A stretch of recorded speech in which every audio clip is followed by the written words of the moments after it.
भगवद गीता अध्याय 3 कर्म योगा श्लोका 11 देवान भावयतानेन्ते देवा भावयन्तु व परस्परम भावयन्तः श्रेयः परम वाप्स्यत्। तुम इस यज्ञ के द्वारा देवताओं का पोषण करो और वे तुम्हारा पोषण करेंगे। इस प्रकार परस्पर सहयोग से तुम परम कल्याण को प्राप्त करोगे। यज्ञ का अर्थ केवल हवन नहीं बल्कि समाज और प्रकृति की निस्वार्थ सेवा है। जब हम अपने कर्मों से प्रकृति और समाज का भला करते हैं तो बदले में हमें भी समृद्धि और शांति मिलती है। जीवन मंत्र: प्रकृति और समाज के साथ संतुलन बनाए रखें। निस्वार्थ सेवा और सहयोग से ही सच्चा सुख संभव है। भगवद गीता अध्याय 3 कर्म योगा श्लोका 12 इष्टान भोगान्हि वो देवा दास्यन्ते यज्ञ भाविता तैर्दत्तान प्रदायेभ्यो यो भुंक्ते स्तेन एव सह। यज्ञ द्वारा संतुष्ट किए गए देवता तुम्हें इच्छित भोग प्रदान करेंगे, लेकिन जो व्यक्ति उनके दिए हुए उपहारों को लौटा नहीं देता, समाज और प्रकृति को वापस सेवा नहीं करता, वह वास्तव में चोर के समान है। जो कुछ हमें समाज और प्रकृति से मिलता है उसे लौटाना हमारा कर्तव्य है। स्वार्थी बनकर केवल भोग करना अधर्म है, जबकि सेवा और त्याग से जीवन संतुलित और पूर्ण बनता है। जीवन मंत्र: जितना लो उतना वापस दो। सेवा और त्याग से ही सच्चा संतुलन संभव है।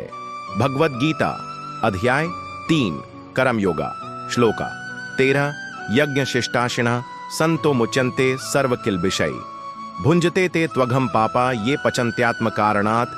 जो भक्तजन यज्ञ से बचे हुए अन्न प्रसाद को ग्रहण करते हैं वे समस्त पापों से मुक्त हो जाते हैं, लेकिन जो केवल अपने लिए पकाते हैं वे पाप को ही खाते हैं। भोजन या संसाधन केवल अपने लिए उपयोग करना स्वार्थ और पाप है। निस्वार्थ सेवा और त्याग से जीवन पवित्र और सफल बनता है। जो लोग यज्ञ भाव समर्पण से खाते हैं वे पाप मुक्त हो जाते हैं। जीवन मंत्र: बांटने से ही जीवन सार्थक होता है। स्वार्थ से मुक्त होकर सेवा और सहयोग करें। भगवद गीता अध्याय 3 कर्म योगा श्लोका 14 अन्नाद् भवन्ति भूतानि पर्जन्यादन्न संभव यज्ञाद् भवति पर्जन्यो यज्ञ कर्म समुद्भव। सभी प्राणी अन्न से उत्पन्न होते हैं। अन्न वर्षा से उत्पन्न होता है, वर्षा यज्ञ से होती है और यज्ञ कर्म से उत्पन्न होता है। श्री कृष्ण का व्यावहारिक संदेश: अन्न खाद्य ही जीवन का आधार है और यह प्रकृति के संतुलन से मिलता है। यज्ञ निस्वार्थ कर्म करने से वर्षा होती है, जिससे धरती पर समृद्धि आती है। सही कर्म से ही जीवन चक्र चलता है और संतुलन बना रहता है। जीवन मंत्र: प्रकृति और कर्म में संतुलन बनाए रखें। सही कर्म से ही जीवन पनपता है। भगवद गीता अध्याय 3 कराम योगा श्लोका 15 कर्म ब्रह्मोद्भवम विद्धि ब्रह्माक्षरस्मुद्भवम तस्मात् सर्वगतम ब्रह्म नित्यम यज्ञ प्रतिष्ठितम।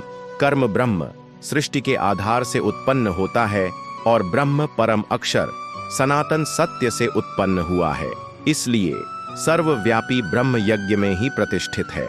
श्री कृष्ण का व्यावहारिक संदेश: हर कर्म ब्रह्म ईश्वरीय नियम से उत्पन्न होता है और ब्रह्म यज्ञ निस्वार्थ कर्म में स्थित है। जब हम निस्वार्थ कर्म करते हैं तो हम ईश्वरीय नियम का पालन कर रहे होते हैं। सच्चा कर्म ही ईश्वर की आराधना है। जीवन मंत्र: हर कर्म को पूजा समझकर करें। निस्वार्थ कर्म ही ब्रह्म को प्रसन्न करता है।